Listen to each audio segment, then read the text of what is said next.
আমার বিয়ে হয়েছে ১ সপ্তাহ হয়েছে, কিন্তু আমার স্বামীর সাথে আমার সম্পর্কটা তেমন ভালো না। বিয়ের রাত থেকে উনি আমাকে যতবার কাছে নিয়েছে তা শুধু উদ্দেশ্য হাসিল করার জন্য। এর বাইরে উনি আমার সাথে ঠিকমতো কথাও বলে না। আমাদের বিয়ে হয়েছে পারিবারিক সূত্রে। আমার স্বামী আমাদের পরিচিত ছিল, কিন্তু ওনারা ঢাকায় থাকার কারণে তেমন কোনো যোগাযোগ ছিল না। আমার শাশুড়ি কিছুদিন আগে আমাদের গ্রামে বেড়াতে আসে, আর সেখানে আমাকে দেখে তার পছন্দ হয় আর বিয়ের প্রস্তাব পাঠায়। আমার পরিবারে আর্থিক অবস্থা তেমন ভালো নয়, আর আমি সবেমাত্র 12 ক্লাসে পড়াশোনা করি। পাত্রের তুলনায় আমি অনেক ছোট, কিন্তু পাত্র যোগ্য আর আর্থিক অবস্থা ভালো থাকার দরুন আমার পরিবারও অমত করেনি। বিয়ের আগে আমি আমার স্বামীকে দেখিনি, আমার স্বামীও আমাকে দেখতে আসেনি। বিষয়টা নিয়ে আমি একটু আপত্তি জানালে আমার মা বাবা বলেছিল যে ছেলে হয়তো মায়ের কথা শোনে, তাই মায়ের পছন্দের বাইরে বিয়ে করবে না। তাই মা যাকে পছন্দ করেছে তাকেই বিয়ে করবে। এর জন্য হয়তো আলাদা করে পাত্র দেখার কোনো প্রয়োজন মনে করেনি। কিন্তু মা, তবুও তো ওনার মতো আছে কিনা জানতে হবে। আর উনি তো শহর থেকে বড় হয়েছে, আর আমি গ্রামে, একটু দ্বিমত তো থাকতেই পারে। ওনার সাথে কথা বললে হয়তো ভালো হতো। মা একটু রাগ হয়েই বললেন, অমত থাকলে তো ছেলের মার সব জানাতো। আর বিয়ের ব্যাপারে তোর এত নাক গলাতে হবে না। এত ভালো পাত্র পাচ্ছিস, তবুও মনে এত দ্বিধা কেন? মায়ের কথাটা শুনে তখন খুব খারাপ লেগেছিল। হয়তো আমি যোগ্যতায় ওনার চেয়ে কম, তবুও তো আমার একটা মতের মূল্য দেওয়া উচিত ছিল। তবুও মা বাবার কথাটাকে মেনে নিয়েছিলাম। তারা যা বলেছে তাই করেছি। বিয়ের দিন যখন বরকে প্রথম দেখি, তখন মনটা বেশ আনন্দে নেচে উঠেছিল। কারণ মনে হয়েছিল আমি মা বাবার কথা শুনে ঠকিনি। আমি ওনাকে দেখে চোখ সরাতে পারছিলাম না। এত সুন্দর ছেলে আমার স্বামী হবে ভেবেই ব্যাকুল হয়ে যাচ্ছিলাম। কিন্তু সে খুশি আমার বেশিক্ষণ টিকলো না। বাসরাতে আমার বর প্রথমে এসে আমাকে বলেছিল, তোমার মতো মেয়েকে বিয়ে করার কোনো ইচ্ছা আমার ছিল না। মা পছন্দ করেছে আর মায়ের অসুস্থতার জন্য শুধু তোমাকে বিয়ে করেছি। কথাটা শুনে খুব খারাপ লাগলো। মুখ ফুটে কোনো জবাব দিতে পারলাম না। কষ্ট হতে লাগলো খুব। চোখে এক ফোঁটা শিশির বিন্দু নিয়েই ঘুমিয়ে পড়লাম। রাত তখন 2টা। খেয়াল করলাম কেউ আমার শরীরে স্পর্শ করছে। আমি চিৎকার দিয়ে উঠে নিতে আমার মুখটা চেপে ধরলো। আধো আধো আলোতে আমি চোখ মেলে দেখতে লাগলাম এটা কে। খেয়াল করে দেখলাম এটা আমার স্বামী। বুঝে ওঠার আগেই উনি আমাকে একের পর এক স্পর্শ করতে লাগলো। কেন জানি না, স্পর্শটা আমার শরীরে কাটার মতো লাগছিল। শারীরিক সেই সময়টাই আমার স্বামী আমাকে বেশ কয়েকবার জান ভালোবাসি তোমায় এই কথাটা বলেছে। তখন ইচ্ছে শেষ হয়ে গেল। তখন সে আমাকে রেখে চলে গেল।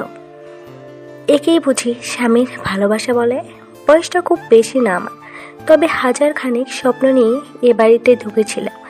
কি চেয়েছি আর কি হচ্ছে, উনি আমার সাথে তেমন কোনো কথা বলে না। শুধু রাতের ওই সময়টুকুতেই বলে জান ভালোবাসি তোমায়। এছাড়া ওনার মুখে আমি ভালোবাসি শব্দটা উচ্চারণ করতে দেখিনি। মা বাবাকে সবটা বলার সাহস হলো না, কারণ তারা কষ্ট পাবে। বেশ কিছুদিন পর খেয়াল করলাম আমার স্বামীর অনেক বাজে নেশাও রয়েছে। সে সাথে প্রধান নেশা ছিল মেয়ের নেশা। টাকা পয়সার অভাব আমার স্বামীর নেই। আমার শ্বশুর সাহেব মারা গিয়েছেন অনেক আগেই। আমার শাশুড়ি সব কিছু সামলিয়েছেন। এরপর আমি কাঁদতে কাঁদতে শাশুড়িকে বললাম, মা, আপনি আপনার ছেলের সব বাজে নেশার কথা জানতেন, বিয়ের আগে একটু বলতে পারতেন। আমি কিভাবে এসব সহ্য করব? আপনিই বলুন। এক এক দিন এক এক মেয়ের সাথে থাকে, কিছু বললেই গায়ে হাত তোলে। আমাকে আপনিই বলেন কি করব? আমার শাশুড়ি মা আমার মাথায় হাত বুলাতে বোলাতে বলেন, প্রথম যেদিন দেখেছিলাম তখনই বুঝেছিলাম তুমি অনেক বুদ্ধিমতী মেয়ে। সংসার ব্যবসা সামলাতে গিয়ে আমার তুর্যকে বেশি সময় দিতে পারিনি। কখন যে তুর্য বিগড়ে গিয়েছে বুঝতেই পারিনি। কাজের মানুষের কাছে বড় হয়েছে, তাই ওর খেয়ালটা আমি নিতে পারিনি। আর বুঝতে যখন পেরেছি সেটা অনেক সময় পার হয়ে যাওয়ার পর, তখন আমার করার কিছুই ছিল না। মা, আমাকে ক্ষমা করে দিও। বিয়ে যেহেতু হয়ে গিয়েছে, একটু মানিয়ে গুছিয়ে নেওয়ার চেষ্টা কর। ভেবেছিলাম বিয়ের পর হয়তো সব ঠিক হয়ে যাবে, কিন্তু ঠিক হয়নি। তুমি একটু বোঝাও তোমার সংসার, তুমি গুছিয়ে নাও মা। মায়ের কথাগুলো শোনার পর আর কিচ্ছু বলতে মন চাইল না। কত সহজ করে উনি বলে দিলেন আমার সংসার আমি গুছিয়ে নিতে। অথচ কাকে নিয়ে সংসার গুছাবো যে কিনা আমাকে ভালোবাসে না, শারীরিক চাহিদা বাইরে কিছু ভাবতে পারে না, মদ সিগারেট নেশার সাথে মেয়ের নেশাও আছে। মনটা ভেঙে গেল। আমি আমার মাকে বলার পরও আমার মাও বলল, দেখো মা, মেয়েদের বিয়ে একবারই হয়। তুই যেহেতু ঝগড়া করিস না, হয়তো ঝগড়া করিস না, মানিয়ে নে, মানিয়েই সংসার করতে হয়। আমরাও মানিয়েই সংসার করছি। মায়ের কথাগুলো শুনে আজকে নিজেকে বেশ বরগাছা মনে হতে লাগলো। কেউ আমার মনের কথাটা ভাবলো না, আমার পরিস্থিতিটা চিন্তা করলো না। যে যার মতো করে বলে দিল। বুঝে গিয়েছি অহেতুক আর সুখের স্বপ্ন দেখে লাভ নেই। এই স্বপ্ন আর আমার কপালে টিকবে না। প্রতি রাতেই একই ঘটনা, একই কাজ। খুব কষ্ট হলেও সহ্য করে নিতে হবে। সেদিন আমার পিরিয়ড হয়েছিল। আমি খেয়াল করলাম আমার স্বামী নেশা করে ঘরে ফিরেছে। আমি আমার স্বামীকে ধরে ঘরে ঢুকালাম। খাবার দিতে চাইলাম, খাবার খাবে না বলে দিয়েছে। আমার আর খেতে মন চাইল না, না খেয়ে শুয়ে পড়লাম। খানিকক্ষণ পর ওনার স্পর্শ অনুভব করলাম। ওনাকে বললাম আমার তো এখন পিরিয়ড চলছে, দয়া করে এ সময়টাতে আমাকে কষ্ট দিবেন না। এমনিতেও আমার অনেক কষ্ট হয়। উনি আমার কথায় কোনো সাড়া না দিয়ে ওনার মতো যা করার করে নিল। আমার সেদিন মনে হয়েছিল কলিজাটা ছিঁড়ে যাচ্ছে।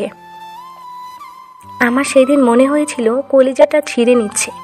স্বামীরা বুঝি এমনই হয়। তখন ওরা মুখে ভালোবাসি শব্দটা আমাকে শুধু যন্ত্রণায় দিল। অমানসিক এই যন্ত্রণার কাতরাতে সারা রাত পাঠ করলাম। সকালে ওঠা শক্তি পাচ্ছিলাম না। কোনো রকমে উঠে কাপড় পরিবর্তন করলাম। মনে মনে কষ্ট পেতে লাগলাম। কাকে বলবো আমি এসব কথা? কাকে বলবো আমি আমার স্বামীর কাছে প্রতিদিন আমি রেপ হচ্ছি? আইন তো এমন কোনো কথা বিশ্বাস করবে না। সবাইকে বললে তারা বলবে নিজের স্বামী চাইবে না তো কে চাইবে? কিন্তু কেউ আমার মানসিক অবস্থাটা বুঝতে চাইবে না। নিজেকে আজ বেশ অসহায় লাগছে। এসব অত্যাচার আর সহ্য করতে পারছিলাম না। একবার মনে হচ্ছিল নিজেকে শেষ করে দিই, কিন্তু সে সাহসটা আর পেলাম না। কয়েকদিন পর একটা বিষয় জানতে পেরে কষ্টে বুক ফেটে গেল। আমার বাবা মা টাকার লোভে পড়ে ছেলের কোনো খোঁজ খবর না নিয়েই আমাকে বিয়ে দিয়ে দিল। হায় রে সমাজ! এই সমাজ মানুষ শুধু টাকাটাই দেখে, ভালো মানসিকতা আর কেউ দেখে না। আজকে নিজেকে অনেক অসহায় মনে হতে লাগলো। মেয়ে হয়ে জন্ম নেওয়াটাই যেমন পাপ মনে হতে লাগলো। কারণ আমি জানতে পারি আমার স্বামীর আগেও একটা বিয়ে করেছি, আর সে বউ তাকে ছেড়ে চলে গিয়েছে। কেই বা থাকবে এমন মানুষের সাথে? আমি তো কষ্ট সহ্য করে বাধ্য হয়ে থাকতেছি। আমার ভিতরের কষ্টটা বোঝার মতো ক্ষমতা কারো নাই। আমার বাবা মা অর্থের লোভে পড়ে ছেলের খবরও ঠিক মতো নেয়নি। আজ আমার মতো অসহায় আর কেউ আছে বলে মনে হচ্ছে না। ইচ্ছে করছে শাশুড়ি মাকে জিজ্ঞেস করি কেন উনি সবটা লুকিয়েছেন, কিন্তু জিজ্ঞেস করলেই বা কী হবে? উনি ওনার মতোই মন গড়া কয়েকটা জবাব দিবে আর বলবে মানিয়ে গুছিয়ে নিতে। আর আমার মাকে বলবে বিয়ে তো হয়েই গিয়েছে, এখন আর ঝামেলা করিস না, মানিয়ে নে। আমরাও তো মানিয়ে নিয়েছি। কেউ আমার মনের দিকটা ভাববে না। তাই ওদের এসব ভিত্তিহীন নীতি কথা শুনে কাউকে কিছু বলার মতো রুচি জাগলো না। সেদিন অন্য সব দিনের মতোই ঘরে বসেছিলাম। সারাদিন একা ঘরে বসে থাকা ছাড়া আর কোনো কাজ নেই আমার। নিজেকে খুব বন্দি পাখির মতো মনে হয় খাঁচার ভিতর থেকে ওড়বার জন্য ছটফট করতেছি। ঠিক এমন সময় খেয়াল করলাম তুর্য এসেছে, সাথে একটা মেয়েও এসেছে। মেয়েটাকে বেশ অন্তরঙ্গভাবে ধরে আছে তুর্য। মেয়ের সাথে এরকম অন্তরঙ্গভাবে আছে দেখে মনটা বেশ অশান্ত হয়ে গেল। নিজেকে কেন জানি সামলাতে পারলাম না। তুর্যের কাছে গিয়ে বললাম, আপনি এত রাতে বাড়ি ফিরেছেন, সাথে একটা অন্য মেয়ে নিয়ে লজ্জা করলো না? ঘরে বউ রেখে অন্য মেয়েকে ঘরে তুলতে?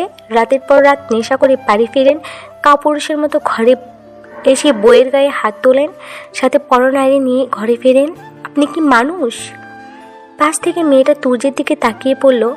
এই মেয়ে কে আর এইভাবে কথা বলছে কেন? আমাকে ইনসাল্ট করে কথা বলছে, আর তুমি চুপ করে আছো? এরকম কথা শোনানোর জন্য তুমি আমাকে নিয়ে এসেছো? এরকম জানলে আমি তোমার সাথে আসতামই না। আমি এখনই চলে যাচ্ছি। তুর্য মেয়েটার দিকে তাকিয়ে বলল, ও আমাদের বাসার কাজের মেয়ে, মা গ্রাম থেকে নিয়ে এসেছে। ওর মাথায় সমস্যা আছে, মাইন্ড করো না প্লিজ। মেয়ে অবাক হয়ে তুর্যকে বলল, একটা কাজের মেয়ের এত বড় স্পর্ধা কি করে হয় এভাবে কথা বলার? আর বলো না, মায়ের লাইফে একদম মাথায় চড়ে বসেছে গাইয়া খ্যাত মেয়ে। মায়ের লাইফে আমাকে স্বামী করে পাওয়ার স্বপ্ন দেখেছে। তুমি ওর কথা সিরিয়াসলি নিও না। মেয়েটা আমার দিকে তাকালো, তারপর একটু মুখটা বাগালো আর বলল, সাহস কি করে হয় এভাবে কথা বলার? কাজের মেয়ে কাজের মেয়ের মতো থাকো। আমি কাজের মেয়ে নই। না জেনে উল্টাপাল্টা কথা বলতে লজ্জা লাগছে না? আপনাদের মতো নিকৃষ্ট মেয়েদের জন্যই সমাজের এ হাল। লজ্জা লাগে না একটা পরপুরুষের সাথে বিয়ে বহির্ভূত মেলামেশা করতে, তার বেডে চলে আসতে নিজেকে কতটা নিচে নামাবেন? কি বলতে চাইছো তুমি? বেয়াদব মেয়ে, গাইয়া ভূত। তুমি কি বুঝবা আধুনিক যুগের চলন চাল চলন? আমি একটু হেসেই জবাব দিলাম, হ্যাঁ, ভাগ্যিস শহরে থেকে বড় হয়নি। শহরে থেকে বড় হলে হয়তো নিজের সম্মান কি করে পরপুরুষের হাতে বিলিয়ে দিতে হয় খুব ভালো করে বুঝে যেতাম।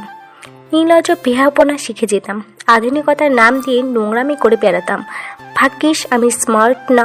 শার্ট প্যান্ট পরে ছেলেদের মতো বেশ ধরে নাইট ক্লাবে যাওয়া আর বউ থাকা সত্ত্বেও পরপুরুষের সাথে ঢলাঢলি করা যদি স্মার্টনেস হয়, তাহলে এমন স্মার্ট আমি না। তার জন্য শুকরিয়া আদায় করি। মেয়েটা আমার কথা শুনে আরও রেগে গেল। বোঝাই যাচ্ছিল কথাগুলো মেয়েটার গায়ে লাগছে। রেগে গিয়ে আমার উপর হাত তুলতে নিল। আমি হাতটা ধরে মোচড় দিয়ে বললাম, ভুলেও এ কাজ করার সাহস দেখাবেন না। আমি কোনো অযৌক্তিক কথা বলিনি যে আপনি গায়ে হাত তুলবেন, আর আমি সেটা মেনে নেব। হাতটা একদম ভেঙে দেব। গ্রামে থেকে বড় হয়েছি, এর আগে অনেক গাছের ডালপালাও ভেঙেছি। এ কমল হাত ভাঙতে বেশিক্ষণ লাগবে না। ভুলেও গায়ে হাত তোলার সাহস দেখাবেন না।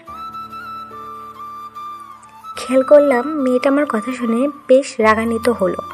কোনো রকমে আমার হাত থেকে ওনার হাতটা ছাড়িয়ে নিয়ে তুর্যকে বলল, তুমি কি আমাকে অপমান করার জন্য এখানে নিয়ে এসেছো? আমি আর এক মুহূর্ত এখানে থাকবো না। তুর্য আমার দিকে তাকালো। তুর্যের চোখে রাগে রক্তলাল হয়ে আছে। আমার দিকে তাকিয়ে আমাকে কষিয়ে একটা চর দিয়ে বলল, সাহস কি করে হয় তোমার ওর সাথে এমন আচরণ করার? আর বের হও রুম থেকে। এ বলে আমার গলাটা ধাক্কা দিয়ে আমাকে বের করে দিল। যে জায়গায় নিজের স্বামী ঠিক নেই সে জায়গায় আর কথা বলতে মন চাচ্ছিল না। কোনো রকমে উঠলাম। খেয়াল করলাম মেয়েটা আমার দিকে তাকিয়ে আছে আর একটু হাসি দিয়ে দরজা লাগিয়ে দিল। কি যে কষ্ট হচ্ছিল তখন বলে বুঝতে পারবো না। কষ্টে বুকটা ফেটে যাচ্ছিল। তবুও নিজেকে সামলিয়ে নিয়ে পাশের রুমে গেলাম। হায় রে কপাল, আমার যে ভালোবাসাটা পাওয়ার অধিকার ছিল সে ভালোবাসাটা পাচ্ছি অন্য এক ঢাবি। আর শাশুড়ি তো দিব্যি আমার চিন্তা রেখে ব্যবসা সামলাচ্ছে। আমাকে নিয়ে ভাবার মতো কারো সময় নেই। এত টাকা তো আমি চাইনি। কোনো মেয়ে তার স্বামীর ভাগ কাউকে দিবে না। আর আমার কি পোড়া কপাল, নিজের চোখের সামনে এত কিছু করছে। বলতে পারছি না, সবটা মুখে সহ্য করতে হচ্ছে। আজকে বড্ড অসহায় লাগছে। আমার মাকে ফোন দিয়ে একই নীতিবাক্য শোনায়। আর কত সহ্য করবো আমি? অসহায়ত্বের মাত্রা কতটা তীব্র হলে এমন লাগে আজকে বুঝতে পারছি। প্রয়োজনে অতিরিক্ত টাকা মানুষকে সব দিতে পারলেও ভালোবাসাটা দিতে পারে না। ভালোবাসার জন্য দরকার সুন্দর একটা মানসিকতার, যা সবার হয় না।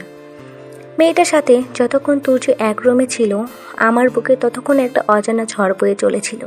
যন্ত্রণাটা আমাকে গ্রাস করতেছিল।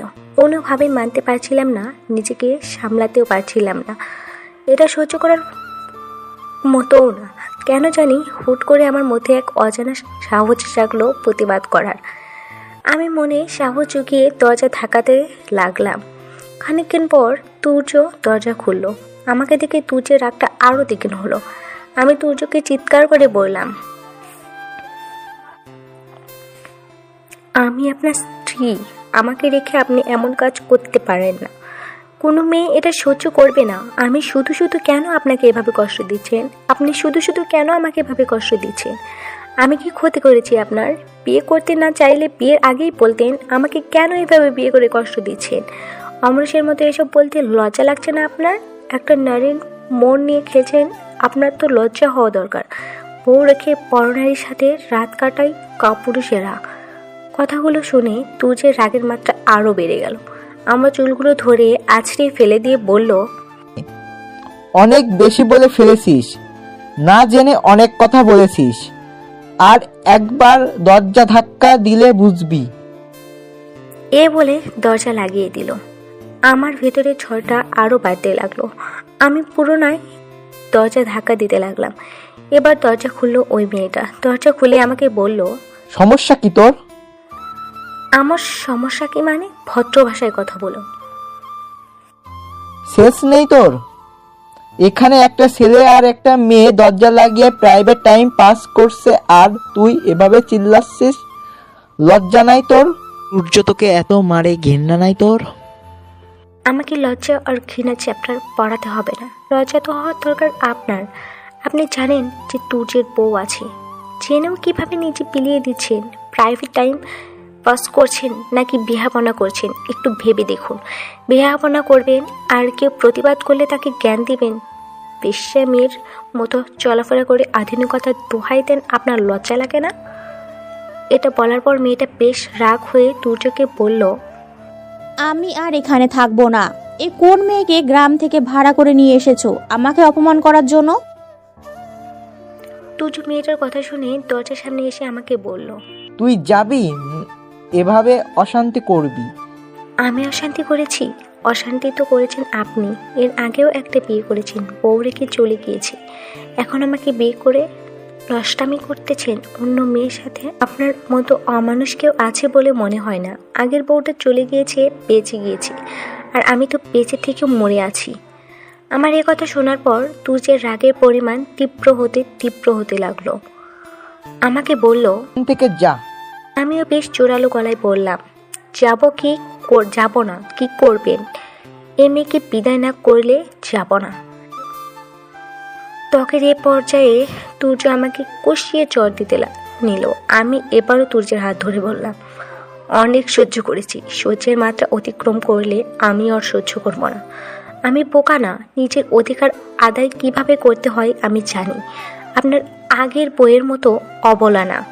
আগেরটা পালিয়ে গিয়েছে বলে আমি আপনার মার খাওয়ার পর পালিয়ে যাব সেটা ভাববেন না। বউকে সম্মান দিতে পারবেন না তো বিয়ে কেন করেছেন? কাপুরুষের মতো আচরণ করেন, আবার মেয়েদের গায়ে হাত তুলে নিজের পুরুষত্ব ফলাতে চান। আপনার আগের বউ পালিয়ে গিয়ে ভালোই করেছে, কারণ আপনার মতো কাপুরুষের সাথে থাকার চেয়ে পালিয়ে যাওয়া অনেক ভালো। আমি তো বাধ্য হয়ে আপনার কাছে থাকতেছি। আরও কিছু বলতে নেব, ঠিক এই মুহূর্তে তুজ আমার হাত থেকে ওর হাতটা ছাড়িয়ে নিয়ে আমার গালে জোরে একটা চড় দিল। আমি চড়টা খাওয়ার পর ওনার দিকে তাকিয়ে দেখলাম উনি বেশ গম্ভীর হয়ে গিয়েছেন এ কথা শুনে। আর আমাকে চড়টা দেওয়ার পর কেমন জানি দম ধরে বসে পড়লো। খেয়াল করলাম কিছুক্ষণের মধ্যে মাটিতে লুটিয়ে পড়লো। আমি বুঝতে পারছিলাম না তুজের কি হলো। মুহূর্তের মধ্যে তুজ জ্ঞান হারিয়ে ফেলল। আমার কলিজার পানি যেন শুকিয়ে যাচ্ছিল। হঠাৎ কে এমন হলো যে তুজে এভাবে জ্ঞান হারালো? আমি তুজকে ধরে ডাকতে লাগলাম। তুজের কোনো সেন্স কাজ করছিল না। আমি পানি এনে তুজের মুখে ঝাপটা দিতে লাগলাম। তুজের জ্ঞান ফিরতেছিল না। তবুও এর মধ্যে তুজের রুমে থাকা মেয়েটা চলে গেল। বাড়িতে শুধু আমি একা। আমার শাশুড়ি মা বাইরে। এখন কি করব কোনোভাবে বুঝতে পারছিলাম না। অনেকটা অসহায়ের মতো নিজেকে মনে হলো। আমার কোনো আলাদা মোবাইলও নেই যে কাউকে কল দিব। আমার শরীরটা বেশ কাঁপতে লাগলো। কোনোভাবেই তুজের জ্ঞান ফিরছিল না। আমি কোনো দিশা না পেয়ে তুজের মোবাইল খুঁজতে লাগলাম। তুজের মোবাইলটা দেখলাম ওয়ার্ড্রোবের ওপর পড়ে আছে। মোবাইলটা কাঁপা হাতে নিলাম। এর আগে কখনো ওনার ফোন আমি হাতে নেইনি। যতবার মায়ের সাথে কথা বলেছি সেটা শাশুড়ি মায়ের ফোন দিয়ে, তাই মোবাইলটা নিতে আমার বেশ ভয় লাগছে। তবুও সাহস করে মোবাইলটা হাতে নিলাম। মোবাইলটা একটা চাপ দেওয়ার সাথে সাথে লক স্ক্রিনে একটা মেয়ে ছবি ভেসে উঠল। বেশ সুন্দরী পরিপাটি একটা মেয়ে। মনের মধ্যে প্রশ্ন জাগলো, এই মেয়ে কে? হতে পারে কোনো বাহিরের মেয়ে। ওনার জীবনে তো মেয়ের অভাব নেই। এসব ভেবে লাভ নেই। কিন্তু মোবাইলটা লক করা, খুলবো কীভাবে? মাথা যেন কিছুই ঢুকছে না। একের পর এক চেষ্টা করতে যেতে লাগলাম, কিন্তু কোনো কাজ হচ্ছিল না। হুট করে মনে হলো মোবাইলটা তো ফিঙ্গার দেওয়া আছে, তাই তাড়াহুড়ো করে ওনার কাছে গেলাম। ওনার হাতটা দেওয়ার সাথে সাথে মোবাইলের লকটা খুললো। লকটা খোলার সাথে সাথে খেয়াল করলাম ওই মেয়েটার আরেকটা ছবি। আমি বেশ চমকে গেলাম, এটা কোন মেয়ে আর এই মেয়ের ছবি ওনার ফোনে কেন? 7-5 ভাবার সময় এখন না, তাই 7-5 না ভেবে আমি আমার শাশুড়ি মাকে কল দিলাম। শাশুড়ি মাকে সবটা খুলে বললাম। আমার শাশুড়ি মা বললেন, না জেনে এত কিছু না বললেও পারতে। আমি ডক্টরকে ফোন দিচ্ছি, কিছুক্ষণের মধ্যেই পৌঁছাবে। তুমি ওকে পানির ঝাপটা দিতে থাকো, দেখো জ্ঞান ফেরে কিনা। এই বলে উনি ফোনটা কেটে দিলেন। আমার শাশুড়ি মা ফোনটা কাটার পর আমি ওনার শরীরে হাত দিয়ে খেয়াল করলাম ওনার শরীরটা ঠান্ডা হয়ে যাচ্ছে। আমি ওনার শরীরটা মালিশ করতে লাগলাম। কিছুক্ষণ পর ডাক্তার চলে আসলো। ডাক্তার তুজোকে দেখে বলল, রোগীর অবস্থা তো তেমন ভালো মনে হচ্ছে না, রোগীকে এখন হাসপাতালে নিতে হবে। কথাটা শুনে আমি ভয় পেয়ে গেলাম। মনে মনে নিজেকে বেশ অপরাধী মনে হতে লাগলো। কেন জানি না মনে হয় এসবের জন্য আমিই দায়ী। আমার উচিত হয়নি ওনাকে এভাবে কথা বলা। ওনার কিছু হলে আমি নিজেকে ক্ষমা করতে পারবো না। এর মধ্যে অ্যাম্বুলেন্স চলে আসলো। ওনাকে নিয়ে হাসপাতালে গেলাম। তুর্যকে এমার্জেন্সিতে নিয়ে গেল। আমি বাহিরে অপেক্ষা করতে লাগলাম। আমার মনটা বেশ ছটফট করতে লাগলো। এতটা বাড়াবাড়ি আমার করা উচিত হয়নি, কিন্তু কেন উনি এভাবে জ্ঞান হারালো আমার মাথায় সেটাও আসছে না। খানিকক্ষণ পর ডাক্তার এসে বলল, রোগী ছোটখাটো একটা অ্যাটাক হয়েছে, এক সাইড অবশ হয়ে গেছে, প্রচন্ড মানসিক আঘাত এমন হয়েছে। জ্ঞান ফিরতে আরো বেশিক্ষণ সময় লাগবে, আর হাঁটা চলা তেমন করতে পারবে না, কথাও বলতে পারবে না। থেরাপি এক্সারসাইজ করলে হয়তো ঠিক হতে পারে, তবে সেটাও সময় সাপেক্ষ। আপনার শাশুড়িকে জিজ্ঞেস করেন কোথায় এসেছে, ওনাকে সবটা বুঝিয়ে বলা হয়েছিল। আমি কিছুটা অবাক হয়ে জিজ্ঞেস করলাম, এর আগেও বলা হয়েছিল মানে? এর আগেও ওনার এরকম অ্যাটাক হয়েছিল, তখনই ওনাকে না করে দেওয়া হয়েছিল যে কোনো রকম উত্তেজিত যেন না করা হয়। তবে তুর্যকে কি বিষয়ে উত্তেজিত করলো সেটা জানা দরকার। আপনার শাশুড়ি কোথায়? মা জামে আটকে আছে, কাছাকাছি চলে এসেছে। এর আগে কি জন্য এমন হয়েছিল আমাকে বলুন প্লিজ।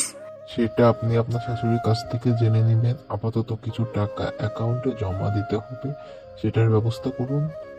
আমি কাঁদতে কাঁদতে বললাম, আমার হাতে তো এখন এত টাকা নেই। মা আসলেই সবটা দিবেন। আপনি চিকিৎসা করতে থাকুন। আচ্ছা ঠিক আছে, চিকিৎসা চলতেছে। আপনার শাশুড়ি আসলে দ্রুত আমার সাথে যোগাযোগ করতে বলবেন। আচ্ছা, তুজের এই অবস্থার জন্য আমিই দায়ী। কেন যে এমন হলো, আল্লাহ আমার আর কত পরীক্ষা নেবেন জানি না। আমার ভিতরটা পুরো ছাই হয়ে যাচ্ছে, ভিতরটা বেশ শূন্য শূন্য লাগছে। কেন আমি এমন করতে গেলাম, এই প্রশ্নটা আমাকে কুড়ে কুড়ে খাচ্ছে। চিৎকার করে কাঁদতে মন চাচ্ছে, তবুও কাঁদতে পারছি না।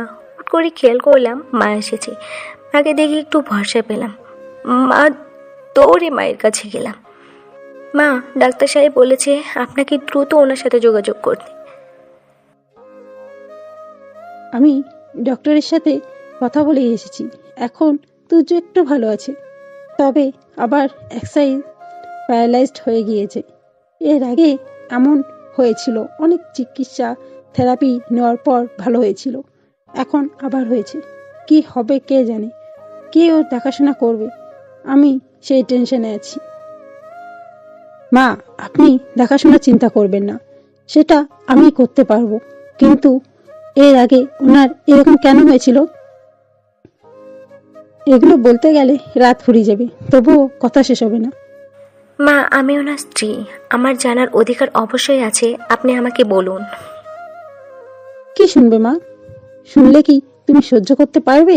এত কিছু সহ্য করতে পেরেছি, আর এটা কঠিন কিছু হলেও পারবো। কপাল তো এমনিতেই ফাটা, আর কি বা ফাটবে আপনি বলুন। তাহলে শুনো, তুর্য যখন ভার্সিটিতে পড়তো, তখন তুর্যর সাথে লামিসা নামের এক মেয়ের রিলেশন হয়। প্রথমে ভালো বন্ধুত্ব হয়, পরে আস্তে আস্তে সে বন্ধুত্ব প্রেমের রূপ নেয়। তুর্যের তখন মদের নেশা, অন্য কোনো মেয়ের নেশা ছিল না। তখন আমার সোনার টুকরা ছেলে ছিল তুর্য। লামিসার সাথে বন্ধুত্বটা আস্তে আস্তে প্রেমে গড়ায়। বেশ ভালোই কাটছিল ওদের সম্পর্ক। একদিন আমার ছেলে এসে আমাকে লাজুক মুখে বলল, মা, একটা কথা বলবো, রাগ করবে না তো? আমি হাসতে হাসতে উত্তর দিলাম, কি কথা? রাগ কেন করব? টাকা লাগবে? আরে মা, টাকা লাগবে না, তবে কি রে, আটকে গেলি যে? না মানে কি রে, লজ্জায় লাল হয়ে যাচ্ছিস মেয়েদের মতো? ঘটনা কি? আমার ছেলে লজ্জা মাখা মুখে উত্তর দিল, মা, আমি লামিসাকে খুব পছন্দ করি। তুমি যদি চাও আমি ওকে বিয়ে করতে চাই। আমারও মনে মনে লামিসাকে বেশ পছন্দ ছিল। মেয়েটা সুন্দরী ছিল আর শিক্ষিতাও ছিল। আচার ব্যবহারও অনেক ভালো ছিল। তাই আমি ছেলের প্রস্তাবে আর অমত করিনি। তুর্যকে হাসতে হাসতে বললাম, তাতে লজ্জা পাওয়ার কি আছে? লামিসাকে আমারও বেশ পছন্দ। কবে ওদের বাড়ি যাব আমাকে বলিস। তুর্য মাথা চুলকাতে চুলকাতে জবাব দিল, তুমি যদি চাও কালকেই যাব। ওর বাসা থেকে অন্য জায়গায় বিয়ের প্রেসার দিচ্ছে, এজন্য যত তাড়াতাড়ি যাওয়া যায় ততই ভালো। আচ্ছা, কালই যাব তাহলে, ওদেরকে জানাতে বল। পরদিন বিকেলে আমি আর তুর্য লামিসাদের বাসায় যাই। লামিসার বাবা মা কাছে বিয়ের প্রস্তাব রাখি। তারা হমাত করেনি। তারাও হাসি মুখে বলেছিল, ছেলে মেয়ে পছন্দ করেছে, এখানে আমাদের অমতের কিছুই নেই। কিছুদিনের মধ্যেই লামিসা আর তুর্যের বিয়ে হয়। বেশ ভালোই কাটছিল ওদের সংসার। কোনো ঝগড়া বিবাদ কিছুই ছিল না। হাসি খুশি সংসার বলতে পারো। মা এবার কথাগুলো বলে একটু দম নিতে লাগলেন। আমি বুঝতে পারলাম না এত সুখী সংসার রেখে লামিসা কেন চলে গেল। তার মানে লামিসা কি বড় খেতে জড়িয়ে পড়েছিল? আমি মাকে প্রশ্ন করলাম, মা, লামিসা কি তাহলে পরকীয়াতে জড়িয়ে পড়েছিল? অন্য ছেলের সাথে কি চলে গেছিল? মা একটা দীর্ঘশ্বাস ফেলে বলল, না, এমন কিছুই হয়নি। তাহলে? জানি না লামিসার কি হয়েছিল, কোথায় গিয়েছে আর কেন গিয়েছে। লামিসাকে 5 বছর যাবৎ পাওয়া যাচ্ছে না। বিয়ের 1 বছর পর যে কোথায় গিয়েছিল জানতেও পাইনি। অনেক খোঁজ নিয়েছি, খোঁজ পাইনি। সবাই তো বলেই বসলো পালিয়ে গিয়েছে কোনো ছেলের সাথে। তুর্য এখন ভাবে হয়তো লামিসা পালিয়ে গেছে। এরপর থেকে তুর্যের বোধ অভ্যাসগুলো বাড়তে থাকে। অনেকবার বিয়ের কথা বলেছি, রাজি হয়নি। লামিসাকে কোনোভাবেই তুর্য ভুলতে পারেনি। লামিসার কথা শুনলেই রেগে যায়। লামিসা চলে যাওয়ার পর এমন একটা অ্যাটাক হয়েছিল, আর আজকে তুমি ওকে এসব নিয়ে বেশ কথা শুনিয়েছ, তাই আবার এমন হলো। আমার ভিতরেও একটা প্রশ্ন জাগলো, তাহলে লামিসা কোথায় গেল? মনে মনে বেশ অপরাধবোধ হলো, কারণ না জেনে ওনাকে আমি অনেক কষ্ট দিয়েছি। এমনটা করা আমার উচিত হয়নি। কথা শুনতে শুনতেই ভোর হয়ে গেল। মসজিদে ফজরে আজানের ধ্বনি শোনা যাচ্ছে। আমি অজু করে নামাজে দাঁড়ালাম। রবের কাছে আমার স্বামীর সুস্থতা কামনা করলাম। আমার 2 নয়নে শ্রাবণের মেঘ যেন বয়ে চলেছে। নামাজ শেষ করে এসে দেখলাম ডাক্তার সাহেবের এসেছে। ডাক্তার সাহেবকে উদ্বিগ্ন গলায় জিজ্ঞেস করলাম, তুজির অবস্থা কেমন? ডাক্তার সাহেব স্বস্তি ভরা গলায় বলে দিলেন, আমরা তো ভেবেছিলাম উনি হাঁটতে চলতে পারবে না, কিন্তু এতটা ক্ষতি ওনার হয়নি। হাঁটতে চলতে পারবে, তবে কথা বলতে পারবে না। ওনার মুখের ব্যায়ামগুলো বেশি বেশি করতে হবে, আর ওনার সামনে বেশি বেশি কথা বলতে হবে, তাহলে হয়তো কথা বলতে পারবে। আবারও সাবধান করে দিচ্ছি, ওনাকে কোনোভাবে উত্তেজিত করা যাবে না। ডাক্তার সাহেব স্বস্তি ভরা গলায় বলে দিলেন। আমি শান্ত স্বরে জবাব দিলাম, সেটা মাথায় থাকবে। আমি কি একটু দেখা করতে পারি ওনার সাথে? হ্যাঁ পারবেন, তবে যে কোনো একজন যেতে পারবেন। আপনাদের মধ্যে কে যাবেন সেটা ঠিক করে একজন যান। আমি কথাটা শুনে চুপ হয়ে গেলাম। মনে হয় আমার শাশুড়ি মা যেতে চাইবে, কিন্তু ঠিক মুহূর্তে আমার শাশুড়ি মা আমার মাথায় হাত বুলাতে বুলাতে বলল, মা তুমি যাও। কথাটা শুনে আমি আর স্থির থাকতে পারলাম না। দৌড়ে তুজের কাছে চলে গেলাম। ওনাকে দেখলাম উনি তাকিয়ে আছে। আমি ওনাকে ধরে কাঁদতে লাগলাম। উনি আমাকে ছাড়তে চাইলেও আমি ওনাকে ছাড়তে চাইলাম না। ধরে কাঁদতে কাঁদতে বললাম, আমাকে ক্ষমা করে দিন, আমি আর এমন করব না। আমি কিছু না জেনে এমন করেছি। আপনি যে সুস্থ আছেন এতেই আমি খুশি। একের পর এক এসব বলতে লাগলাম। হঠাৎ করে খেয়াল করলাম তুর্য আমায় চিমটি দিয়ে বসলো। আমি তুর্যের চিমটি খেয়ে তুর্যের দিকে তাকিয়ে দেখলাম তুর্য কিছু একটা বলতে চাচ্ছে কিন্তু পারছে না। হাতে ইশারা দিয়ে যেন কি বোঝাতে চাচ্ছে। অনেকক্ষণ পর বুঝতে পারলাম উনি খাতা কলম চাচ্ছে। আমি একটা খাতা আর কলম জোগাড় করে ওনাকে দিলাম। উনি কি যেন একটা লিখছেন। লেখার পর আমাকে দেখালেন। আমি লেখাটা দেখে বেশ লজ্জা পেয়ে বসলাম। উনি লিখেছেন, তুমি আমার উপর এভাবে হামলে পড়েছ কেন? আর যা হয়েছে এটা নিয়ে আমার কোনো অভিযোগ নেই। এত মাপ চাইতে হবে না।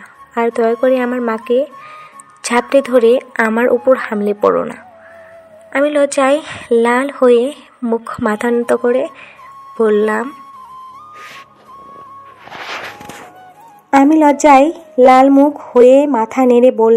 আচ্ছা। 2 দিন হাসপাতালে থাকার পর ওনাকে বাসায় নিয়ে গেলাম। ডাক্তারের কথা মতো ওনার সাথে অনেক কথা বলতে লাগলাম। বেচারা মাঝে মাঝে আমার কথা শুনে হাসে, আবার বিরক্তও হয়। কিন্তু আমার কথাই ফুলঝুরি আর থামে না। উনি বিরক্ত হয়ে খাতায় লিখলো, তুমি এত বকবক কেন করছো পাগলের মতো? বেশ বিরক্ত লাগছে। আমার রাগ ওঠার আগে এখান থেকে বের হও তো। হ্যাঁ, আপনার কথায় আমি বের হয়ে যাই আর আপনি এভাবে পড়ে থাকেন। আমি বের হওয়ার পর আপনার সেবা কি করবে শুনি? ওই দিন বাসায় যে রূপবানকে নিয়ে এসেছিলেন, যে রূপবানের জন্য আমাকে ঘর থেকে বের করে ওনার সাথে থেকেছিলেন, সেই রূপবান তো আর আপনার এই হাল থেকে চলে গিয়েছিল। ওইগুলো তো আসে টাকার জন্য। কেন আপনি এসব করবেন? আমি আপনার স্ত্রী। একজন মানুষের জন্য তো আপনি আরেকজনকে কষ্ট দিতে পারেন না। আর সবাই তো এক না। আর এটা ভাবেন না যে আমি চলে যাব। চলে যাওয়ার হলে এত কিছু সহ্য করতাম না। আপনি শুধু আমার থাকেন। আপনার এ অবস্থা না হলে জানতামই না আমি আপনাকে কতটা ভালোবেসেছি। আপনি যখন হাসপাতালে ছিলেন তখন উপলব্ধি করেছি যে আমি আপনাকে মনের অজান্তে অনেক ভালোবেসে ফেলেছি। আর শোনেন, আজকে নাকি চকলেট ডে, তাই আপনার জন্য চকলেট এনেছি। উনি আবারও বিরক্ত মাখা মুখে কাগজে লিখলেন, তুমি যাও তো, আমি চকলেট খাবো না। আর পরের বার ঘরে আসলে একটা কস্টেপ নিয়ে আসবা। আমি কিছুটা অবাক হয়ে জিজ্ঞেস করলাম, আপনি কস্টেপ দিয়ে কি করবেন? কাগজে লিখে জবাব দিলেন, তোমার মুখে মারবো। আমি হাসি হাসি মুখে বললাম, আপনি চকলেটটা না খেয়ে কিন্তু আমি আরও বকবক করব। জানেন তো, কলেজে আমি অনেক বকবক করতাম। আমার পাশে কেউ বসতো না আমার বকবকের জ্বালায়। কাগজের গোটা গোটা অক্ষরে হাসি হাসি মুখে লিখে জবাব দিলেন, সেটা তোমাকে দেখেই বোঝা যাচ্ছে। আর চকলেটখানা দাও, আমি খাচ্ছি। আর তুমি এখন বিদায় হও। আমি চকলেটটা দিয়ে চোখ টিপুনি দিয়ে বের হয়ে গেলাম। কিছুক্ষণ পর ওনার রুমে এসে বেশ চমকে গেলাম, কারণ উনি একটা কাগজে লিখেছেন, সরি তোমাকে এতদিন এভাবে কষ্ট দেওয়ার জন্য। তোমার সব ঠিক আছে, তবে তুমি বকবকটা একটু বেশিই করো। বকবকানি আমার একদম ভালো লাগে না। আমি ওনার এই লেখা পড়ে এত খুশি হয়েছি যে কি বলবো। আমি খুশিতে নাচতে নাচতে বললাম, বকবক তো একটু করতেই হবে, না হলে আপনি সুস্থ হবেন না। কাগজে পুনরায় লিখলেন, তোমার মতো এরকম বকবক লামিছাও করতো। কেমনে পারো এত বকবক পকপক করতে? লামিসার কথাটা শুনে কেন জানি না লামিসাকে বেশ হিংসা হতে লাগলো। হিংসার পাহাড়টা নাক ফুলে বের হলো। নাক ফুলাতে ফুলাতে বললাম, আপনি মনে হয় লামিসাকে খুব বেশি ভালোবাসেন, তাই না? উত্তরে উনি লিখলেন, সত্যি বলতে লামিসাকে অনেক ভালোবাসি, আর আগেও বাসতাম। লামিসা যে কোথায় চলে গেল বুঝতে পারলাম না আজও। কোনো টাকা পয়সা নেয়নি। টাকা পয়সা নিলে হয়তো ভাবতাম টাকা পয়সা নিয়ে পালিয়েছে, কিন্তু কোথায় যে গেল আজও তার হদিস মিলল না। খুব কষ্ট হয় মাঝে মাঝে উত্তর খুঁজে না পেয়ে। আমি বুঝতে পারলাম ওনার ভিতরে বেশ কষ্ট হচ্ছে, কিন্তু এখন কোনোভাবেই ওনাকে কষ্ট পেতে দেওয়া যাবে না। আমাকেই যা করার করতে হবে। আমি ওনাকে জড়িয়ে ধরে বললাম, আমাকে লামিসা ভাবা যায় না? লামিসার মতো আমাকে ভালো না ভীষণ, লামিসার ভালোবাসার থেকে একটু ভালোবাসা তো দিতে পারেন। আমি নয় এটা নিয়েই থাকবো। আমি তো আপনার স্ত্রী, আমাকে কি ভালোবাসা যায় না, কাছে রাখা যায় না? আবার কি নতুন করে সব শুরু করা যায় না? এবার উনি কথাগুলো শুনে আমাকে ছাড়ানোর চেষ্টা করছিল, কিন্তু আমি নাছোড়বান্দার মতো ধরেই ছিলাম। উনি হুট করে আমাকে একটা চিমটি দিয়ে বসলো। চিমটিকে আমি আহ করে বলে উঠলাম, কি ব্যাপার, চিমটি দিলেন কেন? উনি কাগজে রাগ রাগ মুখে বললেন, তুমি হুট করে এভাবে জাপটে ধরো কেন? আমি লজ্জা মাখা মুখে উত্তর দিলাম, আমার মন চাইছে তাই। আমার কথার উত্তরগুলো কিন্তু পাইনি। উনি গজগজ করে কাগজে লিখলেন, সব তো শুরু করা যায়, তবে আমার যে অনেক বদ অভ্যাস সেগুলো একদিনে ঠিক হবে না। আর লামিসার জায়গা দিতে পারবো না। ওকে আমি যে কতটা ভালোবাসি বলে বোঝাতে পারবো না। ওর জায়গা না দিয়ে যতটা পারা যায় শুরু করব। যাক, উনি যে নতুন করে সব শুরু করতে রাজি হয়েছে এটাই অনেক। আমি একটু হেসে বললাম, আমার শুধু একটা রিকোয়েস্ট, আপনি কোনো রূপবান বাসায় আনবেন না, মানে মেয়ের নেশাটা বাদ দিতে হবে। উনি মাথা ঝাঁকিয়ে বললেন, আচ্ছা। আমার যে কি খুশি লাগছে বলে বোঝাতে পারবো না। এত খুশি আগে কখনো লাগেনি। আমি এখন বলতে পারবো এটা আমার ঘর, আমার সংসার। তুর্যকে আবার ঝাপটে ধরে বললাম, আমি অনেক খুশি হয়েছি, আমার এতেই হবে। আমি আপনাকে অনেক অনেক। উনি আবারও আমাকে চিমটি দিয়ে বসলো। চিমটিকে আমি ওনাকে ছাইলাম। উনি আবারও লিখলেন, তোমার সমস্যা কি? আর এভাবে জাপটে ধরো কেন? জাপটে ধরতে না করেছি না? হুট করে জাপটে ধরে দম বন্ধ করে দাও। তোমার মতো পাগল কম দেখেছি। আমি একটু কপালটা কুঁচকে কানটা ধরে জিব্বায় কামড় দিয়ে জবাব দিলাম, জানি না কেন এমন করে ফেলি, অটো হয়ে যায়। পড়ালেখা কতদূর করেছো? এইচএসসি দিব, সামনে পরীক্ষা। এই মেয়ে, তোমার সামনে পরীক্ষা আর তুমি এখানে এভাবে সময় নষ্ট করছো? না মানে আমি তো বই নিয়ে আসিনি। উনি আবার কাগজে লিখে বললেন, মাকে গিয়ে এটা দিয়ে আসবে। কাগজটা হাতে নিয়ে দেখলাম উনি লিখছেন, মা, ঈশিতার সামনে পরীক্ষা। আমি না হয় জানতাম না, তুমি তো জানতে, তাহলে বই কেন কিনে দাওনি? আজকে বই কিনে দাও। আমি দৌড়ে লেখাটা মায়ের কাছে নিয়ে গেলাম। মা লেখাটা পড়ে হাসতে হাসতে বললেন, তুর্য একটু পড়া পাগল ছেলে ছিল। তোমাকে দেখো, পড়ার জন্য কত প্রেশার যায়। আজকে তোমার জন্য বই যদি না কিনে আনি, দেখবে আমার উপরেই রাগ করে বসবে। আমি তোমার জন্য বই কিনে আজকেই আনবো। এখন তুমি তুর্যর গোসলের ব্যবস্থা করো। আচ্ছা মা, আমি যাচ্ছি। এই বলে আমি তুর্যের রুমে গিয়ে তুর্যকে ধরে বাথরুমে নিয়ে যেতে লাগলাম। বেচারা কি জানি বলতে চাচ্ছে। বেচারার হাতে খাতা কলমও নাই, আর কিছু বলতেও পারছে না। আমি তুর্যকে জোর করে ধরে গোসলখানায় এনে গোসল করাতে লাগলাম। বুঝতে পারছি উনি বেশ রেগে যাচ্ছে, তবুও গোসল করাতে লাগলাম। গোসল শেষে ওনাকে বললাম, হয়েছে, এবার রুমে যান। এই তোয়ালাটা পরে আর খাটের উপর কাপড় রাখা আছে, পরে নেবেন। তুর্য আমার হাত থেকে তোয়ালাটা জোরে টান দিয়ে রুমে প্রবেশ করলো। আমিও গোসলটা সেরে ফেললাম। গোসল থেকে বের হয়ে বেশ সারপ্রাইজ হয়ে গেলাম, কারণ এত অল্প সময়ে যে শাশুড়ি বই নিয়ে আসবে বুঝতেই পারিনি। চকচকা তকতকা বইগুলো যেন টেবিলের উপর জলকাচ্ছে, আর তুর্য সেগুলো হাত দিয়ে দেখছে। কি যে আনন্দ লাগছে। আমি আনন্দে চড়তে তুর্যকে জিহ্বায় কামড় দিয়ে কান ধরে বললাম, ভুল করে ধরে ফেলেছি, আবেগে রাগ করবে না প্লিজ। উনি মুচকে হাসি দিয়ে হাতে ইশারা দিয়ে বললেন, ঠিক আছে। আর আমাকে হাতে ইশারা দিয়ে বোঝালেন এখন যেন খেয়ে পড়তে বসি। আমি মাথা নেড়ে হ্যাঁ বলে দৌড়ে খাবার টেবিলে আসলাম। ওনাকে আবার খাবার দিলাম, নিজেও খেতে বসলাম। উনি আমাকে ভালো ভালো মাছের পিস দিয়ে ইশারা করে খাওয়ার জন্য। আমি কত করে বললাম আপনি খান, না, উনি কথা শুনলই না। উনি বুঝলো আমাকে অনেক পড়তে হবে আর খেতে হবে। খাওয়ার পর্ব শেষ করে পড়তে বসলাম। কতদিন পর বই হাতে নিলাম। নতুন বইয়ের গন্ধে যেন আমাকে মাতাল করে দিচ্ছে। বইগুলো দেখে খুশিতে নাচতে লাগলাম। ঠিক এই সময় খেয়াল করলাম তুর্য আমার ঘাড়ে তার ঠোঁট দিয়ে সুড়সুড়ি দিচ্ছে। আজকে তুর্যের স্পর্শ আমার কাছে অন্যরকম লাগছে। মনে হচ্ছে স্পর্শ পেয়ে আমি আবেগে ডুবে যাচ্ছি। নিজেকে সামলানোর ব্যর্থ চেষ্টা করলাম। মুহূর্তের মধ্যেই কি যেন অনুভূতি জাগলো, বুঝতে পারিনি। তুর্যের ভালোবাসার স্পর্শ পেয়ে ভালোবাসার সাগরে ডুবে গেলাম।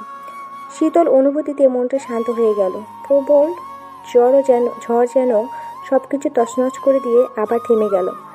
এক পলসা ভালোবাসার মেঘ আমার চোখ দিয়ে নামলো।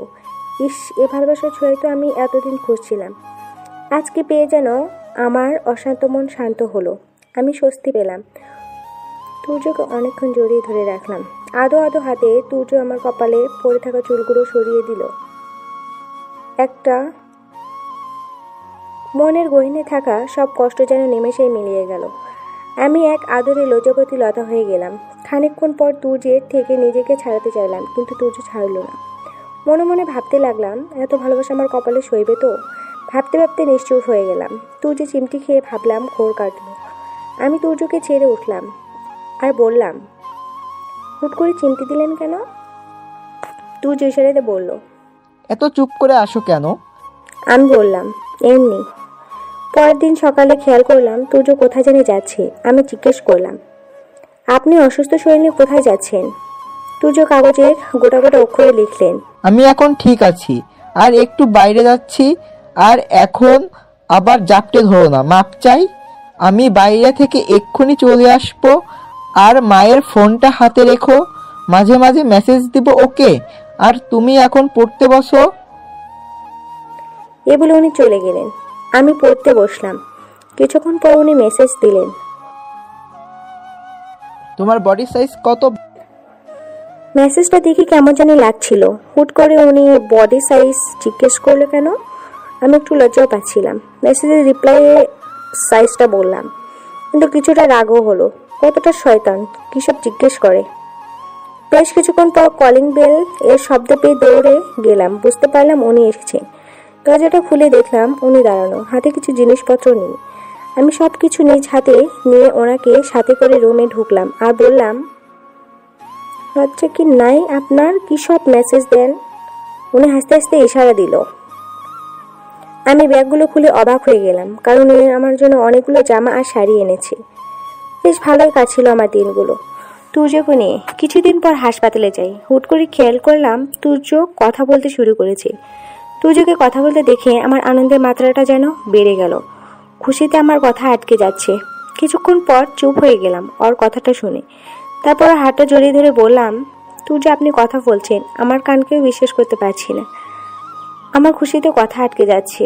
তুর্য আবার হাত থেকে হাতটা ছাড়িয়ে জবাব দিল, হ্যাঁ, কথাগুলো বলতে পারছি।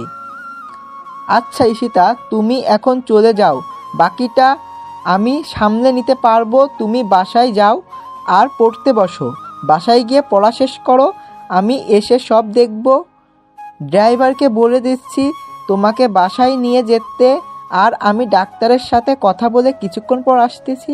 কিন্তু তুর্যকে ছেড়ে যেতে কেন জানি না আমার একটুও ভালো লাগছে না। তাই তুর্যকে বললাম, আমি থাকি না আপনার সাথে, পড়া আমি সারা রাত পড়ে সম্পূর্ণ করে দেব, প্লিজ থাকি। তুর্য গম্ভীর গলায় জবাব দিল, তোমাকে যেতে বলেছি, তুমি যাও তো। বিরক্ত করো কেন? যা বলছি তাই করো। আমি চুপচাপ হয়ে মন খারাপ করে বললাম, আচ্ছা যাচ্ছি, তাড়াতাড়ি আসবেন কিন্তু। উনি শান্ত স্বরে বলল, যাও, আসবো তো বলছি, এবার যাও। আমি ওই জায়গা থেকে চলে আসলাম। মাকে সবটা বললাম। মাও বেশ খুশি হলো।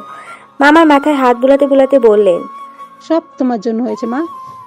আমি লজ্জা পেয়ে গেলাম। কিছু নিজের প্রশংসা শুনে কিছুটা লজ্জা পেয়ে ওনাকে বললাম, মা এখন আমি যাই, পড়তে বসতে হবে। এসে যদি দেখে পড়া কমপ্লিট হয়নি তাহলে আমাকে মারবে। আমি যাই। মা হাসতে হাসতে বলল। আমি চলে আসলাম আমার রুমে এসে পড়তে লাগলাম, কিন্তু মনটা পড়ে রইল তুর্যের কাছে। বারবার ওর কথা মনে পড়ছে। কখন যে আসবে এটা ভেবে মন আনচান করছে। ইস, কাউকে ভালোবাসলে বুঝি এমনই হয়? বেশ অস্থির লাগছে। অস্থিরতা যেন কাটছে না, পড়তেও পারছি না ঠিক করে, সময় যেন কাটছে না। অনেকক্ষণ পর তুর্য আসলো। তুর্যকে দেখে মনের অস্থিরতা কাটলো, মনের সব কষ্ট যেন দূর হলো। আমার ভিতরে বয়ে যাওয়া ঝড় যেন থেমে শীতল হয়ে গেল। আমি তুর্যকে বললাম, আপনি এসেছেন? আপনার জন্য মন কেমন করছে। কিন্তু তুর্য আসার পর থেকে কেমন যেন অস্থির ছিল। আমি বুঝতে পারলাম না তুর্যের কি হলো। অনেক জিজ্ঞাসা করলাম, তুর্য কোনো জবাব দিল না। তুর্যের জবাব না পেয়ে বেশ ব্যাহত হলাম, কিন্তু তুর্য তবুও কোনো জবাব দিল না। বেশ কষ্ট লাগলো। সারাদিন এসবের মধ্যেই গেল। পরদিন সকালে ঘুম থেকে উঠে দেখি তুর্য পাশে নেই। তুর্যকে খুঁজে পেলাম না কোথাও। কোথায় গেল এত সকালে? ফোন করেও পেলাম না। অনেকক্ষণ পর তুর্য আসলো, সাথে একটা মেয়েকে নিয়ে। আর আমার চিনতে বাকি রইল না এই মেয়েটাই লামিসা। আমি তুর্যকে বললাম, লামিসাকে কোথায় পেলেন আপনি? জবাবে তুর্য বলল, ওই দিন ওকে দেখেই আমার মুখে কথা ফুটেছিল। অনেক কষ্টে ওকে খুঁজে বের করে জোর করে ধরে আনি। পাশে থাকা লামিসা আমাকে দেখে বলল, অনিকে? জবাবে তুর্য বলল, তোমার পরে ওকে বিয়ে করেছিলাম। লামিসা তুর্যের গালে একটা কষিয়ে চড় দিয়ে বলল, লজ্জা করে না? ঘরে বউ থাকার সত্ত্বেও আরেক বাড়ির বউকে তুলে আনো। তুর্য বেশ অবাক হয়ে জিজ্ঞেস করলো, আরেক বাড়ির বউ মানে? হ্যাঁ, আরেক বাড়ির বউ। আমি তো তোমাকে রেখে আরেকজনকে বিয়ে করেছি। আমার বাচ্চাও আছে।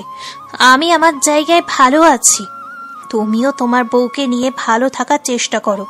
আর আমি কিছুদিনের জন্য বাংলাদেশে এসেছি, তার মধ্যে তুমি এই কাহিনী করলে? আমি তোমাকে কতটা ভালোবেসেছিলাম সেটা তো তুমি জানতে, তারপরও এমন কাজ করতে তোমার বিবেকে আটকালো না? দেখো তুর্য, সবকিছু বিবেক বা আবেগ দিয়ে হয় না। আর আমি ভালো আছি, আমাকে ভালো থাকতে দাও। লামিসা আমার দিকে তাকিয়ে বলল, নিজের স্বামীকে সামলাও আর আমার পিছু আসতে নিষেধ করো। আর তোমার নাম্বারটা দাও। তোমার স্বামী কোনো ঝামেলা করলে যেন তোমাকে পাই, ইনফর্ম করতে পারি। আমি নাম্বারটা দিলাম। উনি নাম্বারটা নিয়ে চলে গেল। আর তুর্য বেশ চুপ হয়ে গেল। বুঝতে পারছি ওর অনেক কষ্ট হচ্ছে। ঘরে গিয়ে চুপ করে বসে রইল। কিছুক্ষণ পর তুর্য আমাকে জড়িয়ে ধরে বলল, চলো আমরা সব শুরু করি আগের মতো। আমি কাঁদো কাঁদো গলায় বললাম, আমি তো শুরু করতে চাই, আপনিই চাইলে সব সম্ভব। এবার থেকে আমিও চাই, আর তোমাকে ভালো রাখার চেষ্টা করব। একটু পরে একটা অচেনা নাম্বার থেকে মেসেজ আসলো। মেসেজটা পড়ে আমার মাথাটা বেশ চিম ধরতে লাগলো, কারণ মেসেজটা দিয়েছে লামিসা। আর সেই মেসেজটাই লেখা ছিল,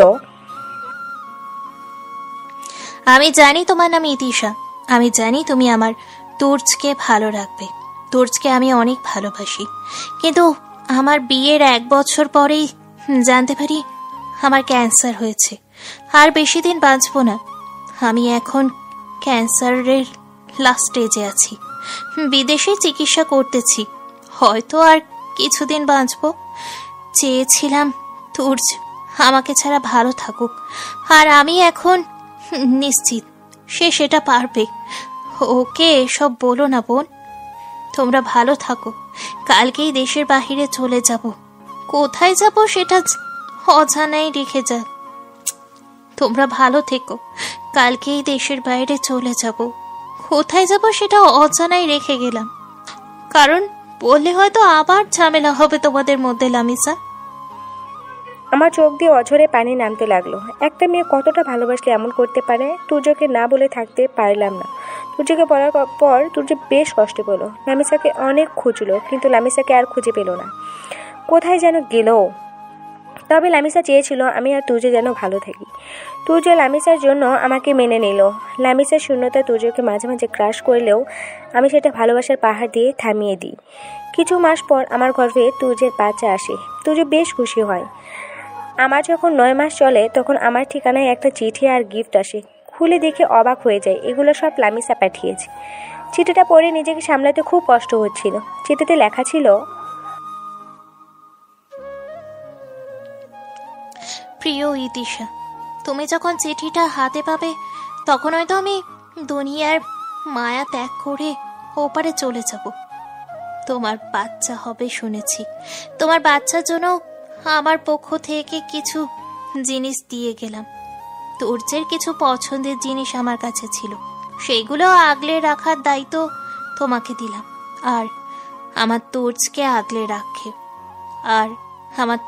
আগলে রেখো। সংসারটা মন দিয়ে করো, কারণ এটা যে তোমার ঘর, তোমার সংসার। আর শুনেছি মেয়ে হবে, মেয়ের নাম রেখো পরি। আশা করি আমার কথাটা রাখবে। হিতি, লামিসা। আমি চিঠিটা পড়ে তুর্যকে চিঠিটা দিয়ে জড়িয়ে ধরে কাটতে লাগলাম। তুর্যও চিঠিটা পড়ে কাটতে লাগলো। কিছুদিন পর আমার পরি জন্ম নিল। লামিসার কথা মতোই ওর নাম পরি রাখি। ভালোই কাটতে লাগলো আমাদের সংসার। মাঝে মাঝে লামিসাকে বেশ মনে হয়, কতটা ভালো মানুষ বাঁচতে পারে একজনকে। আমিও লামিসার দেওয়া সংসারটাকে বলতে পারি, এটা আমার ঘর, আমার সংসার। ভালো থাকুক লামিসার মতো ত্যাগী ভালোবাসার মানুষগুলো। যারা এই গল্পটি ধৈর্য নিয়ে সম্পন্ন করেছেন, তাদের প্রতি রইল ভালোবাসা আর কৃতজ্ঞতা। ধন্যবাদ লেখিকা শারমিন, আচল, নিপা, আপিকে। আজ বিদায় নিচ্ছি। ফিরে আসবো নতুন কোনো গল্প নিয়ে। ভালো থাকবেন, সুস্থ থাকবেন। আল্লাহ হাফেজ।